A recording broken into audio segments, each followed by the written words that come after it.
En el 2021, Santiago era considerada la ciudad más segura de América Latina según el índice de ciudades seguras del diario The Economist.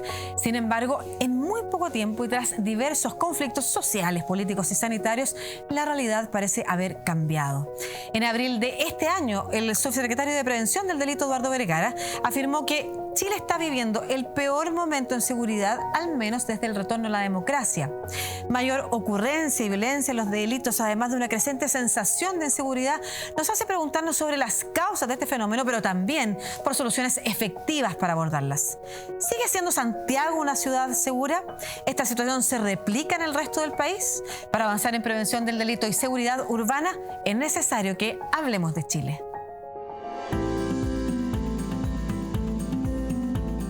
Robos con intimidación ocurridos lejos de entidades bancarias, pero que tuvieron su génesis ahí. Es la técnica de marcar a las víctimas cuando retiran dinero, seguirlas y asaltarlas cuando están más vulnerables. Veo un auto blanco que se bajan 4 personas y me dijeron, ya sabían lo que venimos, sí, ya sabían lo que venimos. O sea, ya sabían ellos. O sea, alguien les informó. Y creemos que antes que este tema pueda escaparse de las manos y generar una sensación de descontrol en la población, nos parece abordarlo adecuadamente. ¿Cómo están? Bienvenidos y bienvenidas a este capítulo de Hablemos de Chile, en el que vamos a conversar sobre criminalidad y seguridad urbana. Este programa que hacemos de la mano de 13C, somos la Pontificia Universidad Católica de Chile, y tenemos de invitados e invitada para hablar de este tema a Alejandra Luneque, académica del Departamento de Sociología de la Universidad Alberto Hurtado. Alejandra es además investigadora del Instituto Milenio para la Investigación en Violencia y Democracia y además del Centro de Estudios de Conflicto y Cohesión Social, especialista en el estudio de la violencia y la inseguridad desde el trabajo territorial en barrios de segregación urbana. Bienvenida, Alejandra. Muchas gracias por estar acá. Y estamos también con Pablo Carvacho, profesor de Sociología UC y director de Investigación y Desarrollo del Centro de Estudios Justicia y Sociedad, que se especializa en fundamentos sociológicos del delito y la cárcel. Muchas gracias también, Pablo, por estar acá. Veníamos de la introducción contando que ha habido un cambio radical respecto, primero, de la percepción y al parecer de la realidad de los delitos que se cometen en Chile, transformándonos entonces en un país aparentemente inseguro. ¿Este cambio es real y es una realidad solo local, me refiero al país, o es una realidad global o latinoamericana, Pablo? Yo creo que, a ver, si uno mira las cifras que provee la encuesta, la NUSC y las de Paz Ciudadana, son cifras que son un poco engañosas en la medida que muestran una realidad que pareciera, una realidad donde pareciera que el delito está controlado, estable. Pero son engañosas porque cuando uno escudriña en esas cifras se da cuenta que la naturaleza del delito de alguna manera ha cambiado. Es un delito que básicamente en los últimos años ha cambiado en su intensidad, principalmente por los grados de violencia que hemos visto, por el uso de armas y por los homicidios que ha involucrado. Hemos visto que las tasas de homicidios se han duplicado en los últimos años y que han entrado el crimen organizado, principalmente Colombia y México, algunas partes del país. Entonces, si uno mira la foto actual, uno diría, bueno, seguimos más o menos igual, pero estamos presenciando un tipo de delito más violento, homicidios que antes no habíamos visto y modalidades de homicidios como el sicariato o como el secuestro con homicidio, que por supuesto que generan una percepción de inseguridad mucho mayor. Ok, o sea, no solamente la sensación, el clima, producto de lo que vemos, es una realidad que más allá, yo me imagino que te refieres a la cantidad de crímenes o delitos cometidos, que pudiera parecer que estamos en el mismo ranking o índice. Lo que cambia es la naturaleza o la forma, el tipo de delito y crimen. Y Alejandra, yo preguntaba si esto es una realidad solo de nuestro país o es a propósito de lo que ha pasado en el mundo, que vemos polarización política, crisis social y económica producto de la pandemia y otros fenómenos, algo que uno pudiera atribuirse a la región latinoamericana o al mundo. ¿Y por qué lo digo? Porque Chile tampoco ha bajado tanto del ranking de seguridad con respecto a los países vecinos, ¿no es cierto? Mira, yo creo que son dos cosas. La primera es que La variación aún es baja, o sea, han aumentado este tipo de delitos que mencionaba Pablo, pero en niveles mucho más bajos que nuestros pares latinoamericanos, sin duda.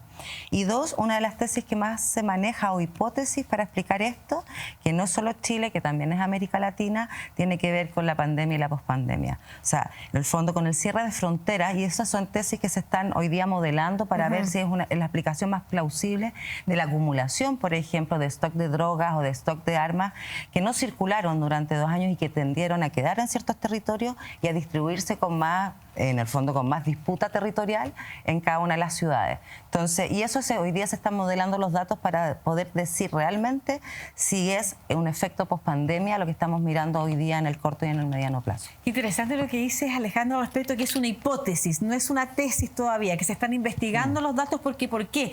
¿Cuáles otras hipótesis hay respecto de lo que podría haber pasado durante este periodo? Lo que pasa es que lo que nosotros vimos, y bueno, nosotros seguíamos los datos del delito y del flujo del delito y de los tráficos cuando estábamos en pandemia, pero si tú atiendes a lo que salía en UNODC, Naciones Unidas, que claramente los flujos se estancaron. Entonces en las fronteras empezó a quedar mucho y eso salió en ciertos reportes del año 2020, 2021, entonces era de alguna forma predecible que ahí iba a haber esta acumulación y que finalmente eso iba a llevar a más drogas, más armas, porque donde hay mercado ilícito de armas, hay de drogas y van juntos en general por la disputa territorial y la distribución, y que finalmente eso iba a generar mucho más violencia en los territorios donde se estuviera desarrollando. Eso es lo que yo te digo, que hoy día es como una de las hipótesis regionales, no solo chilenas, que hoy día se están modelando no solamente en Chile, sino que también en América Latina. Es que es bien importante lo que señalas, porque hay una vinculación, ¿no es cierto?, en la población e incluso en la discusión política respecto a la laxitud de las fronteras para el tema migratorio, pensando que toda la laxitud en la frontera, una regulación supuestamente más débil al tema migrante o la no incorporación de los migrantes, habría permitido entonces generar que esta incorporación a nuestra realidad local de personas que vienen a delinquir. Sin embargo, es una realidad que, si bien se vincula con las fronteras, está más relacionada con el cierre de la frontera y entonces la posibilidad de comercializar todo este tipo de drogas. Si tú pudieras hacer una radiografía, Pablo, de los delitos puntualmente, los mencionaste hace un rato, pero aquellos delitos que efectivamente estamos viendo que en Chile no conocíamos, y si esos delitos sí eran comunes en otros países de la región o eran también marginales. Sí, mira, yo creo que los delitos, como estuvimos hablando recién, no ha cambiado la magnitud. Lo que pasa es que teníamos tasas tan bajas de algún tipo de delito como el secuestro con homicidio, que un nuevo hecho duplica o puede rápidamente multiplicar ese porcentaje. Entonces, son cifras un poco engañosas, pero sí estamos viendo que algo está pasando. Eso yo creo que es un hecho, las autoridades lo saben, la Fiscalía lo sabe, las policías saben que algo está cambiando. Yo creo que la migración, respecto a la migración, lo primero que hay que decir, hay que ser súper claro en que la migración los datos muestran claramente que la población migrante no comete más delitos que la población nacional, es decir, no hay un efecto directo migración-delito. Lo que pasa es que ciertas bandas organizadas lo que hacen es ocupar los flujos migratorios, se aprovechan de los procesos legítimos de migración para desarrollar cierta actividad ilícita y para instalarse en ciertos países. Eso es lo que ha pasado en Chile, son los indicios de la Fiscalía, de las policías muestran eso, y luego se aprovechan de una población irregular también para ofrecer alternativas. Y en ese sentido es importante que el Estado, y ahí voy a ir al tema de la regularización y esa discusión, el Estado, cuando no está presente, y esto lo sabemos de siempre, es caldo de cultivo para que el narcotráfico, el crimen organizado ofrezca de alguna manera complemente o sustituya al Estado en poblaciones excluidas. Esto es especialmente fuerte y claro respecto a los migrantes que llegan a un país y que no tienen cómo incorporarse, llenos de problemas y no tienen cómo trabajar, que no tienen... ¿A eso te refieres? Exactamente. Entonces, el crimen organizado se nutre de esa necesidad. Entonces, esa es la verdadera, yo diría, relación que tiene los procesos migratorios con las bandas organizadas. Más bien se aprovechan de los migrantes y de los flujos migratorios, pero eso no quiere decir que la población migrante cometa delitos en medidas distintas que lo hace la población nacional. Perfecto. Alejandra, Pablo decía algo respecto de las cifras, ¿no es cierto? Que son tan bajas las tasas de ciertos delitos graves que un caso más aumenta el porcentaje radicalmente. ¿Hay realmente más victimización que miedo o en realidad hay percepción de inseguridad todavía mayor que lo que realmente está sucediendo en las calles? No, claramente todavía hay mayor percepción de temor de lo que es la victimización real. Y esto es bien importante como señalarlo y aclararlo. O sea, Chile históricamente ha sido un país conocido por ser temeroso. Los chilenos le temen mucho al delito y es estudiado a nivel mundial como un país que, pese a sus cifras estables o más bien bajas respecto a la región, etcétera, los chilenos vivimos con mucho temor al delito. Perdón, no puedo dejar pasar esa afirmación que es llamativa, es que además tú lo digas que está probado científicamente, digamos, investigado que somos un país temeroso. ¿Qué significa eso? Que los chilenos tenemos mucho miedo al delito y al crimen, pero nuestras cifras son relativamente bajas. Eso hay una brecha. Eso? Pero eso no es solo Chile, siempre es así. O sea, siempre la victimización, o yo haber sido víctima de un delito, no tiene que ver con cuánto miedo tengo yo de ser víctima en el futuro al delito. Y en Chile, los chilenos tememos mucho poder ser víctimas de delito a pesar de que a lo mejor nunca nos ha pasado nada. Perfecto. ¿Y por qué se produce eso? Porque, bueno, son dos fenómenos que van acompañados, pero no son lo mismo. El miedo al delito se nutre de muchos otros factores, no solamente de yo haber sufrido un delito yo, o mi familia, o un amigo. Tiene que ver con, por ejemplo, hay factores ambientales o en los espacios públicos que producen temor en la ciudadanía, como los desórdenes callejeros, los basurales, un sitio eriazo. Todos esos son factores que alimentan la percepción de inseguridad. Hay otros factores que, por ejemplo, menos solidaridad, más desconfianza en los vecinos, más temor al otro, también aumentan en la percepción de inseguridad frente al crimen. Entonces, si bien son fenómenos que cuando suben los delitos, sube el temor. Y esto pasó en Estados Unidos y en el norte anglosajón durante los 70, y subió el temor. Los delitos después se estabilizan y caen, pero el temor se mantiene estable. Y eso pasó en Chile desde mediados de los 80 hasta principios de los 90, subieron los delitos en Chile. Luego sube la percepción de inseguridad y desde mediados de los 90 nosotros tenemos una tremenda agenda pública vinculada a la lucha contra el delito, etcétera. Los delitos tienden a caer y se estabilizan, pero el temor sigue aumentando.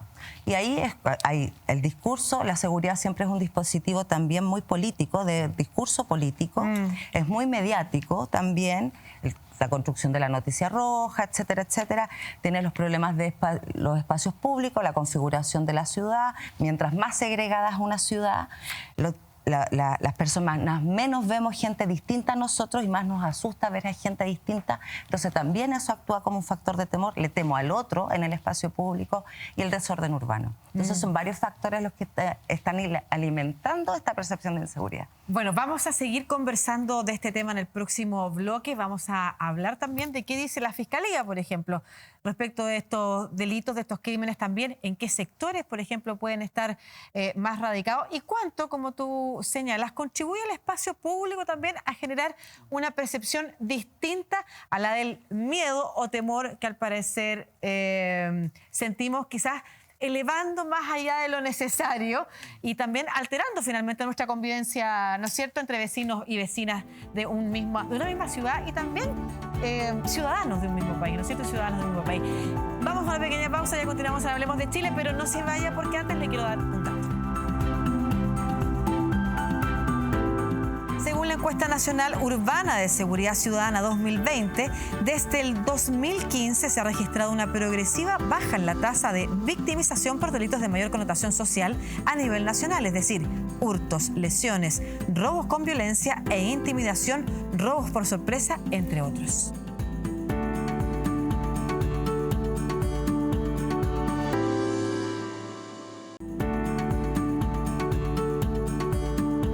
Ya estamos de vuelta aquí en Hablemos de Chile, programa de la Pontificia Universidad Católica de Chile y de 13C. Hoy conversando sobre criminalidad y seguridad urbana junto a la investigadora Alejandra Luneque, experta en temas de violencia y seguridad urbana, además académica de la Universidad Alberto Hurtado, y con Pablo Carvacho, académico de Sociología UC, investigador del Centro de Estudios de Justicia y Sociedad. Y los voy a invitar a ambos a conectarnos con un invitado que tenemos en el Zoom, el Héctor Barro, fiscal regional metropolitano sur. ¿Cómo está, fiscal?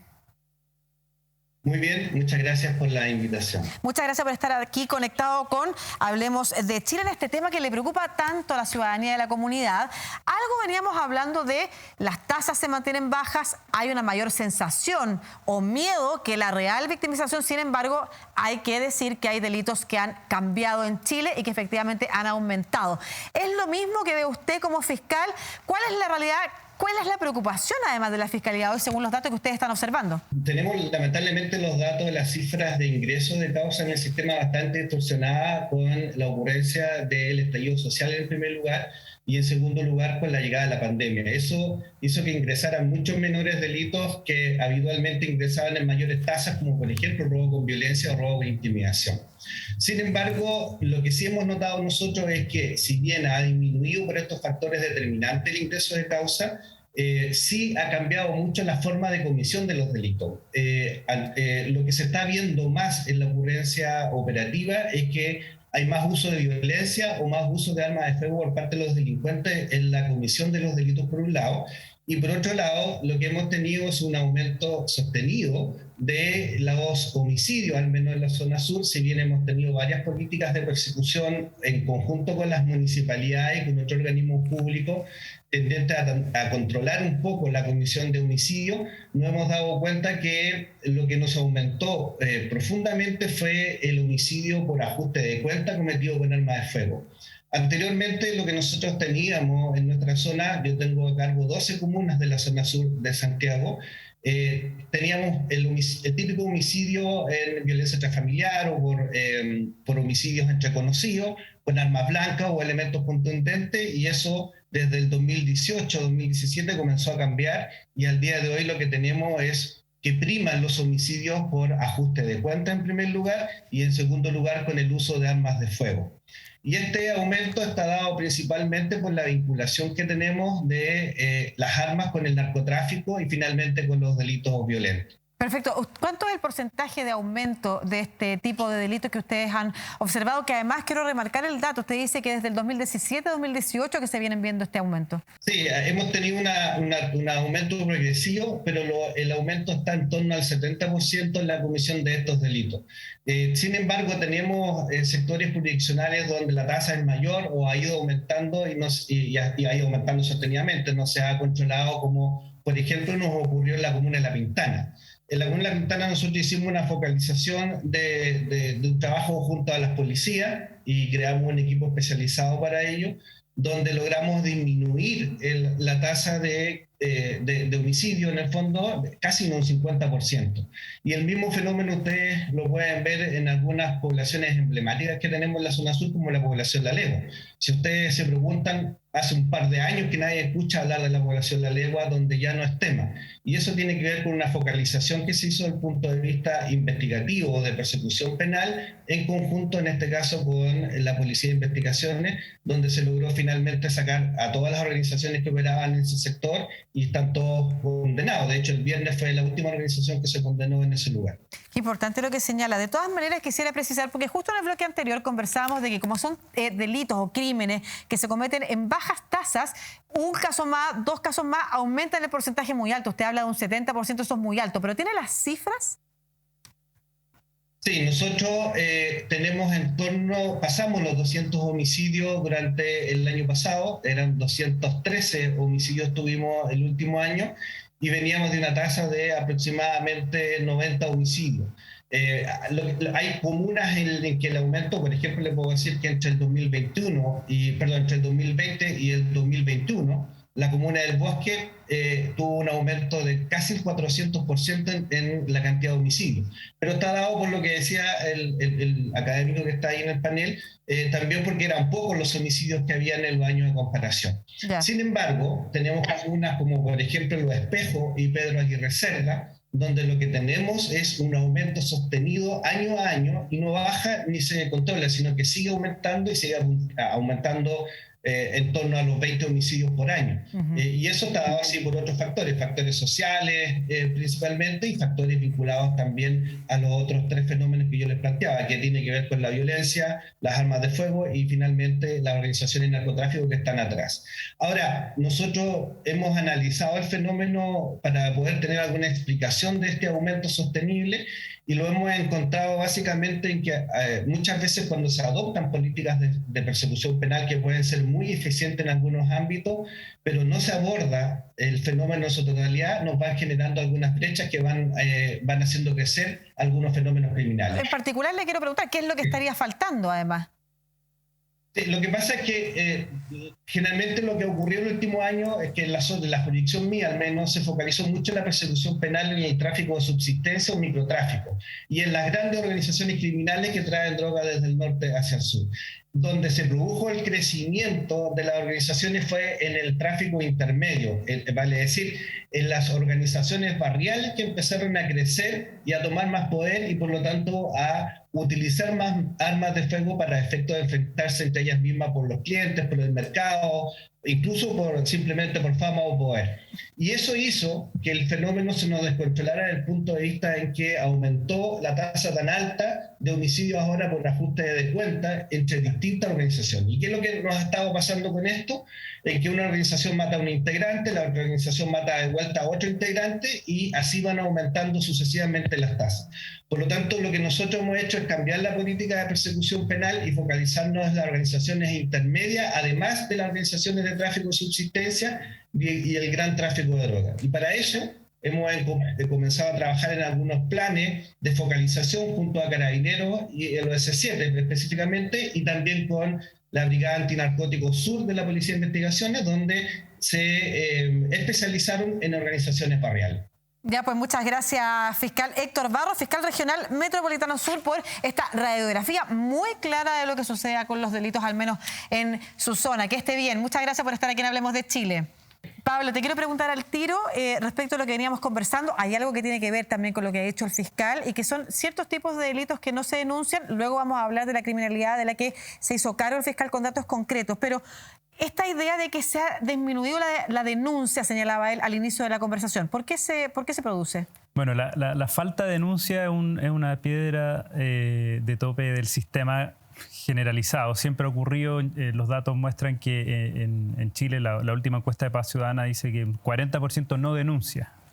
Y cuando no se denuncia, el sistema de persecución del que hablaba el fiscal no se echa a andar. Y la denuncia no ocurre por diversos factores. De esto hay mucha literatura. Chile también tiene mucha literatura al respecto, pero es básicamente, entre otras razones, por desconfianza en el sistema, por creer que es una pérdida de tiempo, por temor a represalias. Hay una serie de motivos y obviamente esto depende del tipo de delito. En los delitos que ocurren en el contexto familiar también se suman otras razones, además de eso. Pablo, pero eso significa que quizás las cifras por las cuales nosotros hemos conversado, que existiría baja victimización versus la percepción de miedo, ¿podrían también estar alteradas entonces? Quizás los delitos son más en realidad y por eso hay más percepción.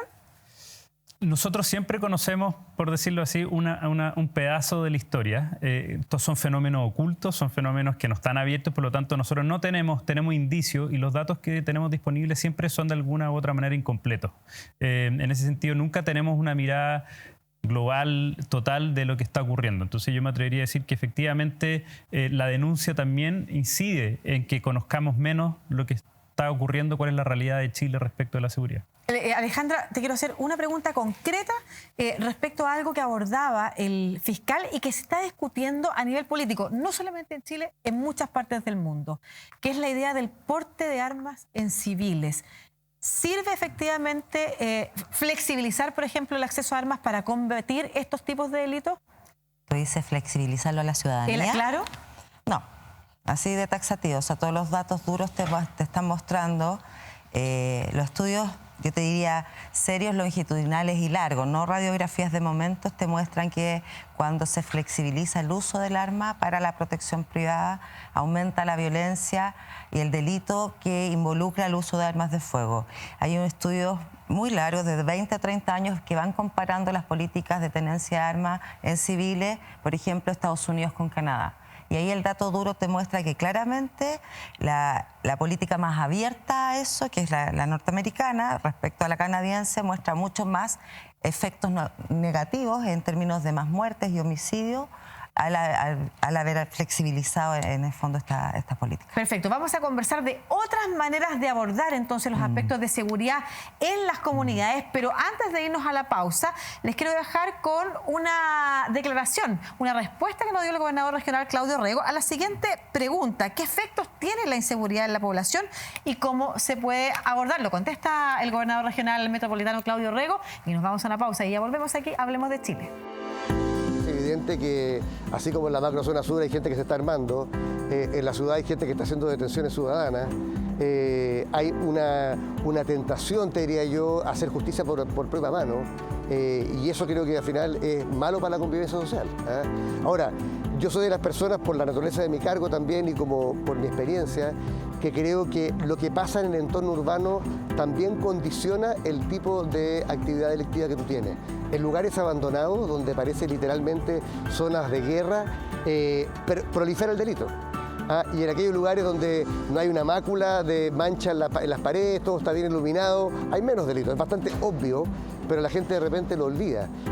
Recuperar la ciudad desde el punto de vista urbano es también una manera de prevenir el delito. No es solo un tema de policía.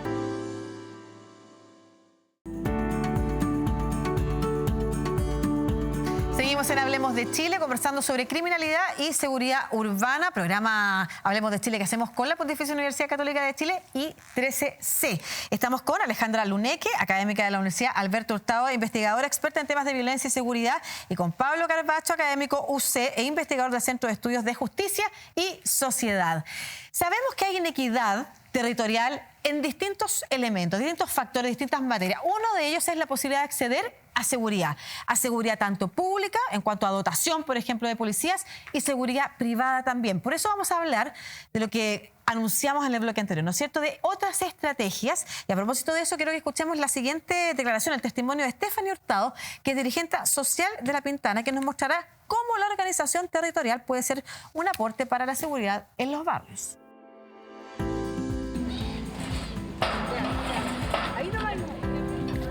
Y este terreno, la última vez lo utilizó el programa Juntos Más Seguro, que intervino a la población 4 años, y de ahí quedó como deshabitado. Servio abandonó deberes así como por mucho tiempo, largo tiempo. El terreno quedó al descuido, ¿cierto? Y lo tomaron la gente que vive en situación de calle, principalmente quienes consumen droga, porque venían como a eso, a consumir drogas dentro del edificio, y comenzaron a utilizarlo y al mismo tiempo a destrozarlo.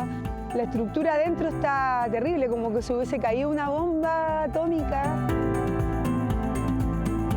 Lo que logramos es que en la lucha constante que llevamos con las dirigentes del sector, quienes tenemos claro que la seguridad no se aborda con más presencia policial en las calles, sino con la participación y el uso de los espacios con carácter comunitario. Entonces, lo que nosotros empezamos a darnos cuenta que la pandemia nos llevó fue a entender que una necesidad inmediata del territorio y del sector en general, no solo de la Villa del Bosque, era la instalación de un centro de salud. Y comenzamos como la pelea para apurar el papeleo, que fue súper largo, muy tedioso. Y hace, yo creo, como 2 meses el comodato fue entregado a la municipalidad, y en este terreno se va a construir un CECOF, que es como un centro de salud de carácter comunitario y familiar en el territorio. Muy en línea con lo que nos decía el gobernador regional Claudio Orrego a la ida a tanda, ¿no es cierto?, en el bloque anterior, la participación o la recuperación de espacios y la participación de comunidad, de la propia comunidad, que es lo que también nos señala Stephanie Hurtado que hicieron en La Pintana. Ella es dirigente social de esa comuna. ¿Qué reflexión les parece esto y si de verdad son estrategias que están poco abordadas y desarrolladas, Pablo? Totalmente. Yo creo que en general cuando hablamos de seguridad, el mundo político, los medios de comunicación tienden a enfatizar la persecución policial, es decir, cuando se cometió un delito en adelante. Eso es muy necesario, fundamental, como lo vimos con el fiscal, pero siempre implica que el delito ya ocurrió. Todas las estrategias que permitan, que favorezcan la prevención del delito son fundamentales y entre esas están... Acá se mencionan, Stephanie nos mostraba una, que una forma de prevención social y comunitaria es rehabilitar el espacio público, pero también rehabilitar comunidades que se hacen cargo de los espacios públicos, porque en la medida que las comunidades, los vecinos se encierran, el espacio público queda botado y mientras el espacio público está botado, la comisión de delitos es más probable, es más fácil. Por lo tanto, todas las estrategias preventivas, sociales y comunitarias principalmente son fundamentales. Yo creo que en eso el Estado chileno tiene una deuda hace mucho tiempo y yo creo que podemos avanzar mucho en ese ámbito. Alejandra, ¿compartes? Absolutamente. Y además yo quería destacar algo que también dijo el intendente, que tiene que ver con una participación... El gobernador, solo para... El gobernador. Para combatir el delito con participación ciudadana, él dijo algo bien importante, que es, ojo, que no necesitamos más vigilantismo, no necesitamos detenciones ciudadanas. Entonces, identificar que cuando se llama a la comunidad o a la ciudadanía a participar, lo hagamos con este tipo de proyectos y no necesariamente con aquellos esquemas de vigilancia vecinal que terminan muchas veces, incluso con el homicidio de alguien que entró en barrio, porque lo que pasó hace un par de meses atrás en la Florida, ¿no? Entonces, la participación ciudadana en estos temas es en esta línea, como lo señalaba el gobernador y lo señalaba Stephanie, y no necesariamente en organizar a los vecinos para estar vigilando permanentemente las calles o los pasajes. Y si pudieras dar algunas bajadas también, porque aprovechemos de que hay muchos vecinos y vecinas que probablemente están viendo este programa y que no saben cómo organizarse. ¿Qué implicaría eso, por ejemplo? Yo diría que es llamar a todas aquellas estrategias que implican conocer a los vecinos, solidarizar y hacerse cargo, por ejemplo, la línea de espacios públicos, de recuperación de espacios públicos, de establecer, por ejemplo, guarderías para poder acoger a que mamás que estén o vecinas que están en el barrio y que podrían cuidar a niños de mamás que tienen que salir a trabajar, por ejemplo, para hacer una prevención social de que ese niño no quede en la calle solo, al alero finalmente de cómo trabajan las bandas, cooptando jóvenes, etcétera. O sea, hay muchas medidas y estrategias que van en lo positivo, en lo solidario en las comunidades y no necesariamente en estar mirando si me entran o no me entran a robar. Sí. Entonces, de hecho, recuerdo haber conversado alguna vez con un dirigente del Museo a Cielo Abierto de San Miguel y también mencionaba cómo había, primero, involucrados en la comunidad y reavivado este espacio público, ¿no es cierto? Y además, efectivamente, un descenso en los delitos precisamente porque la misma comunidad se había organizado para eso. Pero tú, Pablo, además decías que el Estado está muy en deuda con esto. ¿De qué manera todas estas estrategias que está mencionando Alejandra también pueden ser compatibilizadas o acompañadas por la función del Estado? ¿Qué es lo que debe hacer el Estado ahí? El Estado es fundamental, sin duda. Yo creo que hay que fortalecer las comunidades, pero como bien decía Alejandra, no es para reemplazar al Estado. La función de controlar el delito, de perseguir a los delincuentes, la tiene el Estado y eso tiene que seguir así. Fortalecer a las comunidades es algo que tiene que hacer también el Estado. Es un rol que las comunidades pueden hacer por sí mismas también, pero con comunidades fortalecidas, recién el Estado puede pensar en otro tipo de prevención de tipo social. Me refiero a programas que permitan que los niños y las niñas se mantengan escolarizados, que no deserten del colegio, programas que tienen que ver con el fortalecimiento de las capacidades de los padres y madres para lidiar, trabajar con niños, niñas y adolescentes que en sectores complejos es muy difícil. Entonces hay toda una serie de medidas de prevención social que se pueden implementar de mejor manera cuando detrás hay comunidades fortalecidas. Yo creo que ese rol en que el Estado promueve y fortalece programas y las comunidades por su parte establecen las bases para que esos programas puedan llevarse a cabo bien, yo creo que es fundamental. En ese sentido uno puede pensar en una suerte de cooperación entre las comunidades y el Estado que es fundamental, sobre todo pensando en nivel local. No estamos pensando en el gobierno central. Yo creo que ahí las municipalidades juegan un rol fundamental. Me queda dando vuelta esta típica como tesis que se plantea, que es el de la ventana rota, ¿no es cierto? Que era lo que mencionaba también algo cercano a Claudio Rego, y es que los espacios urbanos que están más deteriorados también son espacios que invitan al delito. ¿Eso es real, Alejandra? Sí, Esa es una tesis, una teoría ya a estas alturas, porque tiene 40 años, que es bien comprobable. Y por eso genera temor. Las personas también tienen temor porque saben que ahí ocurren hechos que en el fondo son complicados, que son peligrosos, etcétera. Ya, pues. Entonces, claramente la recuperación del espacio público, y yo diría que quizás, para complementar a Pablo, que hay que salir de un radio de intervención a espacio público muy pequeño, de escala pequeña, y yo creo que hay que apostar por parques urbanos más grandes, o sea, hay que usar a la ciudad como un factor de protección y de prevención frente a la inseguridad. Perfecto, o sea, la equidad, más allá de lo que se diga, la discusión política que hay respecto de, por ejemplo, efectivamente, y hay que hacerlo, equilibrar la dotación de carabineros, las distintas comunas, sobre todo si los sectores de comunas más vulnerables, quizás, o no tan ricas, hay menos acceso a seguridad privada, tiene que ser complementada también con una mirada vinculada a recuperar los espacios urbanos y, por supuesto, ojalá con la participación de la comunidad, qué es lo que quiere la comunidad, qué es lo que le gustaría, y quizás es una inversión mucho más barata que andar persiguiendo. Vamos al último bloque de Hablemos de Chile, pero antes nos separamos una pequeña pausa, no se vayan.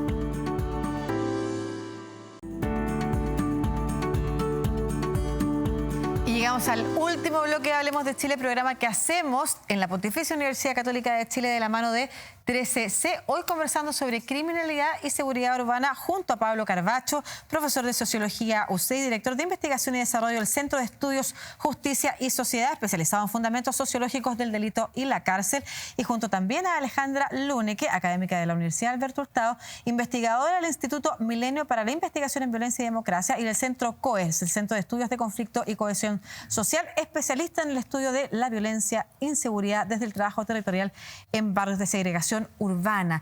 Y a propósito de segregación, quiero hablar de un grupo de la población específica, Alejandra, porque hace un tiempo hablábamos de los ninis, estos jóvenes que no estudian ni trabajan, y hoy el foco en los preadolescentes, adolescentes y jóvenes está puesto a propósito de los temas de la delincuencia. Sobre ellos, ¿qué nos puedes decir al respecto? Es un súper buen tema y te lo agradezco, porque yo creo que es donde más Chile y nosotros como sociedad estamos al debe. Y tiene que ver con jóvenes, adolescentes que viven en contextos de precariedad, con desventajas socioeconómicas, etcétera, y que son el principal objetivo de muchas de estas bandas de tráfico de droga y de delito, que básicamente eran los datos que nos daba el fiscal antes, y para los cuales la oferta pública es muy pobre y casi inexistente en estos barrios segregados. Entonces, ya sea desde el punto de vista de poder dar tratamiento para consumo problemático de drogas, o ya sea para reinsertarlos, escolarizarlos, o para darles oportunidades laborales de salida. Pero ¿qué tenemos en contrapartida? Una ley penal adolescente que en realidad bajó la edad penal de los jóvenes, pero cuyo espíritu era recuperarlos antes de tiempo, pero que hoy día solo los pone adentro de la cárcel y de la cual salen porque los delitos que cometen además no configuran pruebas suficientes, etcétera. Entonces tenemos una población vulnerada, vulnerable, y que básicamente no está en el objetivo, en el ojo principal de las políticas públicas del Estado. Estaba pensando, hicimos hace poco un capítulo sobre salud mental y también se hablaba mucho del riesgo en el que se encuentra hoy nuestros adolescentes y jóvenes, y pienso también en la inequidad desde ese punto de vista, cómo quizás en familias más ricas o afortunadas por distintas razones tienen la posibilidad de poder acompañar a los problemas que hoy están viviendo nuestros adolescentes y jóvenes por distintas razones, pero que en zonas más vulnerables no hay cómo abordarlo, y como tú señalas, el Estado está muy al debe en la oferta, no solamente en la posibilidad de estudiar, en la posibilidad de encontrar un trabajo, sino que también en los contextos en los que se encuentra transversalmente nuestra juventud, de problemas que son complejos de abordar en materia de salud mental, por ejemplo, de riesgos, de ansias o distintas cosas, y finalmente no hay cómo aportar, no hay cómo ayudarlos. Entonces, la inequidad afecta desde distintas formas. Pablo, tu reflexión final también. No, yo solo quería hacer una reflexión en torno al proceso de migración y la necesidad de que el Estado incorpore a la población migrante, que los ayude a regularizarse. Yo creo que la noción, la idea de cerrarle la puerta a la migración es ilusa. La migración va a ocurrir. Y cuando el Estado no incorpora a la población migrante, no les da soluciones a sus problemas, no les permite insertarse en la sociedad chilena, como dijimos antes, eso es caldo de cultivo para que la informalidad del crimen organizado, del narcotráfico, lo haga. Entonces, ya que estamos hablando de seguridad y esta falsa idea de que los migrantes cometen delitos, lo cual está probado que no es así, creo que es fundamental que el Estado tome un rol importante para acoger a la migración y evitar que el crimen organizado haga uso de la desesperación, de la falta de recursos, de la falta de oportunidades viniendo a Chile. De la posibilidad de la imposibilidad de trabajar porque no tienen documentos regularizados y todas esas cosas de las cuales se puede aprovechar este mundo del crimen con personas que están, como tú señalas, con una necesidad. Muchas gracias a ambos por estar acá. Hemos aprendido mucho. Es tan importante salir de los mitos y avanzar sobre también otras estrategias. Así que de verdad, no sé si alguna reflexión final antes de cerrar. Yo quiero agradecer el espacio, quiero agradecer esta oportunidad de conversar sobre estos temas y desmitificar ciertas imágenes, ciertas ideas que hay en la sociedad chilena. Yo creo que gran parte de la percepción de inseguridad que tenemos, lamentablemente, ha sido por el rol que algunos medios de comunicación ejercen y la prensa roja respecto de algunos temas puntuales. Así que creo que estos espacios son muy valiosos. Muchas gracias, Alejandra. En la misma línea, solo también mencionar que durante la década de los 80 hay experiencia en América Latina, por ejemplo, de O Globo con el Estado brasileño, cuando era muy necesario disminuir un poco la alta percepción de inseguridad en que se vivía. Y hay estrategias en que hay una parcería positiva entre el Estado y los medios de comunicación, de ponerse de acuerdo cuál va a ser el discurso mediático respecto a determinados problemas en la sociedad brasileña. Así fue, para disminuir estas percepciones de inseguridad y al menos que las personas vivan un poco más tranquilas, porque hoy día se habita la ciudad con mucha inseguridad. Y no solamente para que vivamos más tranquilos, sino que además para que podamos ejercer esas otras estrategias que ustedes nos comentaban, que son opuestas. O sea, si algo puede ayudar entonces a disminuir el delito es precisamente abrirnos a la comunidad, participar con ella, recuperar espacios públicos, conocer a nuestros vecinos, organizarnos no solamente como una línea roja ante el delito, el timbre, sino que también generar estos otros espacios de comunidad en los que además vamos también a cooperar para embellecer nuestros entornos y hacerlos más seguros. Muchas gracias a ambos por esta conversación y a ustedes por acompañarnos en este nuevo capítulo de Hablemos de Chile. Nos volvemos a encontrar por las pantallas de 3CC. Chao.